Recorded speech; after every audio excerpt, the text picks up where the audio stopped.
This is our guy, Charlie, a man on a mission to instill in his students the power of a well-crafted body of an essay. But the irony is, body is something Charlie has completely disregarded in his own life. Charlie is a lonely, morbidly obese man who never leaves the comfort of his home or, to be more precise, his couch. He is looked after by his best friend Liz, a nurse at the local hospital. He is divorced and estranged from his ex-wife and child, spending his life binge-eating and teaching the importance of writing. One day, a sudden knock on the door frightens Charlie, sending him into hyperventilation and labored breathing as if he were having a heart attack. The young man at the door, Thomas, is afraid at the sight in front of him and offers to call the ambulance. Living in the US and afraid of healthcare bills, Charlie refuses the ambulance and requests Thomas to read out an essay about Moby Dick instead. Confused but determined to not let the man die, Thomas begins to read a paragraph from the sheet. Charlie seems to be getting calmer as the paragraph comes to an end. Seeing this, Thomas sets down the essay and once again asks if he can call an ambulance. Charlie yet again refuses but does ask Thomas to pass him his phone, which fell to the ground. He calls up Liz, seeing how she is responsible for his medical assistance. While the two wait, Thomas asks Charlie why he made him read out the essay, but is given a very vague answer, getting the hint that his prying is not welcomed. Liz comes running into the house, worried for her friend's life. She makes sure his vitals are okay. She is concerned seeing his extremely high blood pressure and wheezing breathing, as she knows that he is affected by congestive heart failure. Charlie ignores her requests to go to the hospital, as he does not have insurance. Wanting to get away from Liz's pestering, Charlie excuses himself and goes to use the washroom. He is extremely large and needs a walker to stand and move around. In this scene, when he hurls himself from the couch, his body resembles that of the titular whale after it breaks through the water surface. It is unsettling yet magnificent at the same time. Presented with a moment alone with Thomas, Liz interrogates the young man. She finds out that he is in fact a missionary from a church called New Life, which is headed by Liz's adoptive father, Doug. New Life Church has caused her and Charlie much pain in the past, and she does not want Charlie to be subjected to this in his final days, not when New Life is already responsible for his boyfriend's death. Liz reminds Charlie over and over again that without proper medical assistance, he will die. But Charlie is stubborn. No amount of badgering and pleading will make him change his mind. Liz eventually gives up, and the two start watching TV together. Even though he has just been informed about how fatal his condition is, Charlie requests Liz to go grab him a large bucket of deep-fried chicken. Charlie has been really lonely ever since his boyfriend Alan passed away. He filled the goal left in his life by binge-eating, his figure becoming so bad that he needs help of wall hangings to help him get into bed, as well as a stick to help him pick up things that fall to the ground or are away from him. He gets a daily delivery of pepperoni pizza from a local chain called Gambino's, but never once has he opened the door to the delivery man. He keeps the money in the mailbox and requests the pizza be left on the bench outside the door. He is well aware of how he might be perceived by people and is ashamed of himself. The essay about Moby Dick, which Thomas had read out to him, is a sort of a coping mechanism for Charlie. He knows the essay by heart and recites it over and over again when he feels the need to calm his nerves. Worried about his condition, Charlie begins to Google his chances of living. Seeing how low they are, he turns to his chocolate drawer and hogs down a chocolate bar, and then one more, and then one more. Suddenly, he realizes that he cannot let his emotions get the best of him. He simply must accept his fate and make the most of whatever time he has left. In a final attempt to depart from his sad life with some purpose, he decides to make things right with his 16-year-old daughter, Ellie. He had abandoned Ellie and her mother Mary when she was just a young 8-year-old child to live a life with Alan, who was at the time one of his students. This has left Ellie bitter towards her father and the world in general. Her mother took the divorce pretty badly as well and had become an alcoholic, leaving Ellie a mean-spirited teenager with no qualms about mocking her father's condition. Despite Ellie's curt behavior, Charlie is determined to better his relationship with his daughter. When he finds out that she is flunking out of school, he offers to help her rewrite her essays for English class. However, as this is not a sure way to make sure that Ellie visits regularly, Charlie also bribes her with all the money that he has in the bank account for her. She agrees, even though she is very upset with her father because while she needs the money, she does not want to write her own essay. Before leaving, Ellie demands that her father stand up and walk towards her without any support to prove his love for her. She pulls away his walker and forces him to try walking on his own. Charlie tries very hard to do so, but fails really badly. Disappointed by this, Ellie storms out the door, leaving him wheezing and gasping for air. When Liz comes to visit and check up on Charlie's health, she gives him a machine that will track his stress levels. She also finds an essay with Ellie's name on it. Seeing that Charlie has been trying to reconnect with his daughter, who he has zero custodial rights over, makes Liz very mad and paranoid. She makes him promise that he will not call her over again. He meekly says, okay, to put her mind at ease. Liz hands a meatball sub to Charlie for dinner and begins clearing the dishes in the kitchen sink. He bites into his sub and while thinking about a ton of stressful things, forgets to chew properly. He starts to choke on his food. Liz sees this and immediately rushes over to force the food out of his windpipe. She gives him a big punch on his back and the food comes out. This incident scares the hell out of both the friends and they resume their work in complete silence. The next day, Charlie is preparing the house for Ellie's visit. He is looking for a notebook for Ellie to write her thoughts in when he stumbles upon a framed picture of him and Alan. With a faint smile and fond memories rushing into his mind, he decides to finally open the bedroom that has been locked for a while now. He tries to reach for the key, but it ends up slipping out of his hand and falling under a cabinet, making it impossible for him to retrieve it. Charlie gives up and waits for Ellie to show up. Once she arrives, he starts reviewing her essay about Walt Whitman's Leaves of Grass, one of the world's most renowned pieces of poetry, famous for its celebration the poet's self and its relation with nature. Ellie, to say the least, does not see the depth of it, instead calling it a piece of crap. This causes Charlie to realize just how cynical his beautiful and chirpy daughter has become. He still tries to find hope in the cynicism. Seeing little chance in getting Ellie interested in the poem, he starts asking her more general questions. While very reluctant at first, she tells him about her mom and that they have shifted to a new house. Then, well, it is only fair that she be allowed to ask Charlie questions as well, right? So she asks him why and how he had gained so much weight. He tells her that he started gaining weight after someone close to him passed away.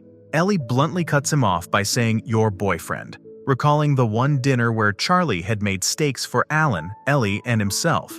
He is shocked to learn that she remembers this still. He requests Ellie to write a few of her thoughts in a notebook and excuses himself to go to the washroom.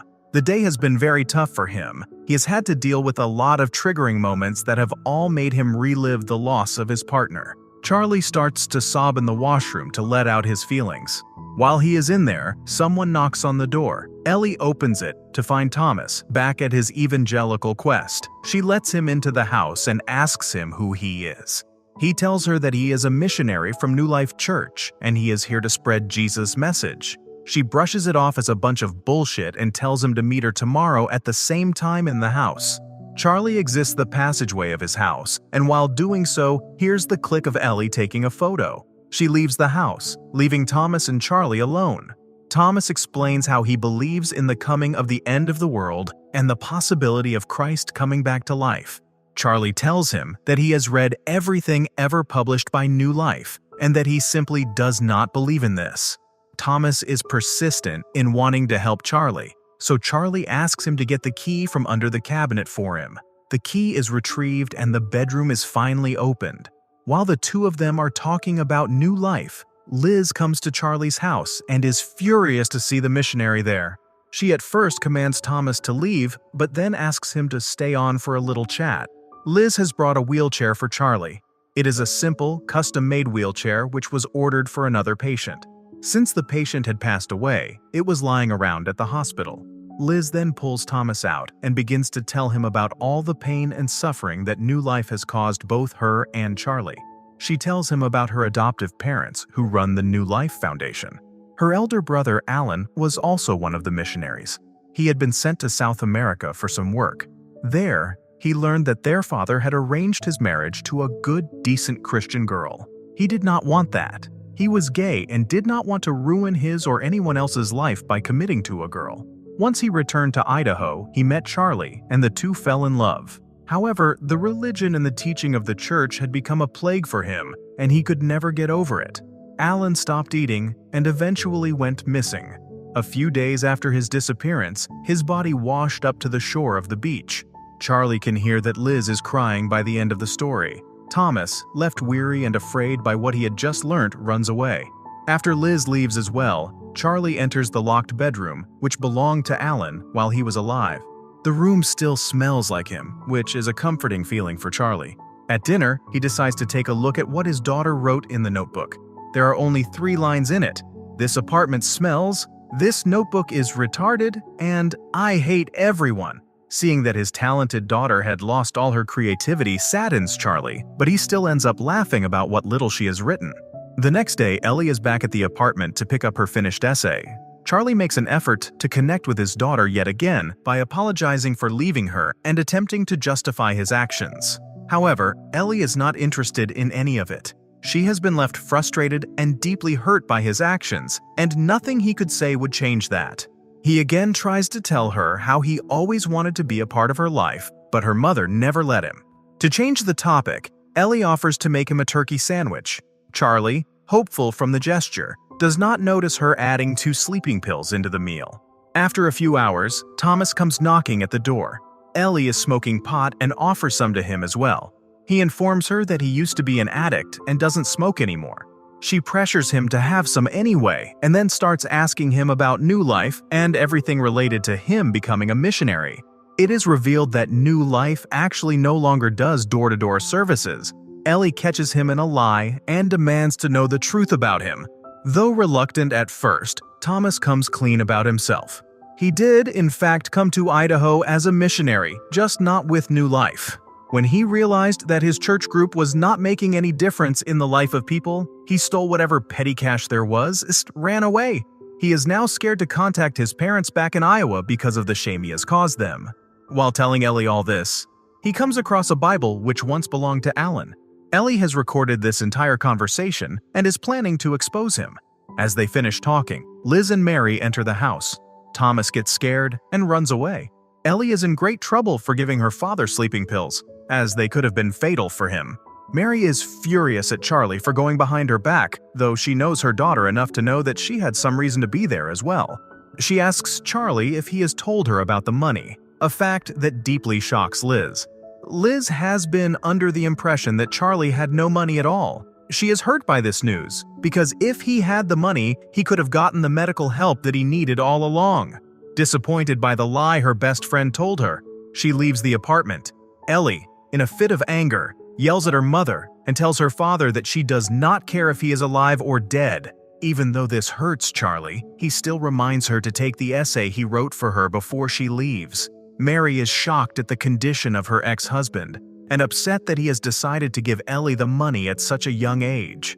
Between the two parents, Charlie still has some hope for Ellie, while Mary has completely given up. She believes that her daughter is a monster and uses examples of her trolling people on Facebook as proof of it. Apart from talking about their daughter, the two reminisce about the nice moments of their marriage. Even though it is a few years too late, Mary gives Charlie condolences for Alan's untimely death.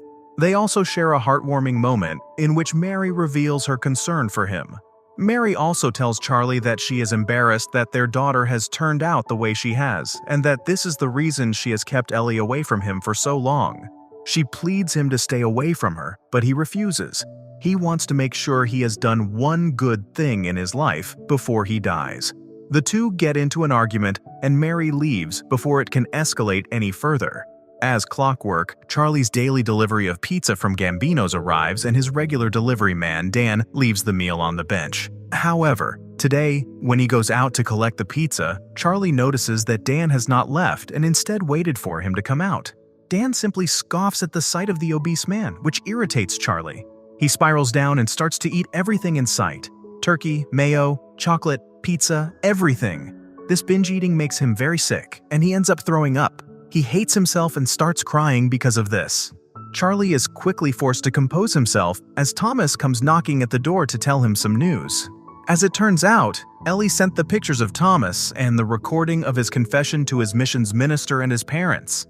He expected his parents to be furious with him, but instead they accept his flaws and ask him to return home. Charlie is happy to hear that his daughter saved someone's life. Thomas tells Charlie that there is a way that he can be saved too. He recites a verse from the Bible and advises Charlie to seek salvation from the body that his spirit resides in. He tells him that Alan chose to be homosexual instead of being loyal to God, which led to his sad demise. But it is not too late for Charlie. All he has to do is to ask for forgiveness and abandon his body. His soul can be saved. Blaming Alan's death on his orientation is not something Charlie can tolerate. He gets angry and starts to tell Thomas private details about his and Alan's relationship, leaving the young man unsure and uncomfortable. He further says that he prays there is no afterlife, because he does not want Alan to have seen what he had become after his death. In the course of all of this, Thomas has an outburst and confesses to thinking that Charlie is absolutely disgusting. Charlie silently hands over the Holy Bible to Thomas and asks him to leave his house at once. In his sorrow and anger, he puts up a notification on the college portal, commanding students to finally write something honest. The following day, when he is teaching his class, Charlie reads out a few noteworthy, honest responses from his students. Appreciating their candor, he chooses to be honest with them as well and switches on his camera for the first time ever. He shows his students who he is in all of his vulnerability and then ends class by slamming his laptop into a wall. The broken electronics make for a worrisome sight for Liz when she brings food for Charlie. She can sense that her friend's time is ticking and tries to make the most out of this interaction, as it can be their last one. She does, however, mention to him that she will never forgive him for putting her through all the stress and torture, similar to how Alan had done before. In a moment of honesty, Charlie confessed to blaming himself for Alan's death. He always thought his love would be enough for Alan, but it clearly was not. Despite everything, Liz tells him that he was the only reason that Alan lived a few more years, and she never doubted what her brother meant to him. As the two friends are talking, Ellie comes screaming into the house, saying that the teacher failed her because of the essay she submitted. Liz leaves the house one last time and allows the father and daughter to talk it out. Charlie tells Ellie that if she would have read the essay once, she would know what she was submitting. It was, in fact, the Moby Dick essay that calms Charlie's nerves, which, as it turns out, was written by Ellie when she was in the 9th grade. He states that it was one of the most honest and well-written essays he has ever read. Ellie starts to cry on hearing this, but is still putting on a tough exterior. She offers to call the ambulance multiple times because she does not want to see her father die. However, he just simply requests her to read the Moby Dick essay for him. After a few rounds of persuasion, she finally starts to read the essay. This gives Charlie enough strength to push himself off the couch and onto his 2 feet. With great effort, he walks towards his daughter and stands face to face with her, just like she has commanded him to do on their first meeting to prove his love for her. This act proved how much his daughter meant to him. He feels free and allows his spirit to leave his body.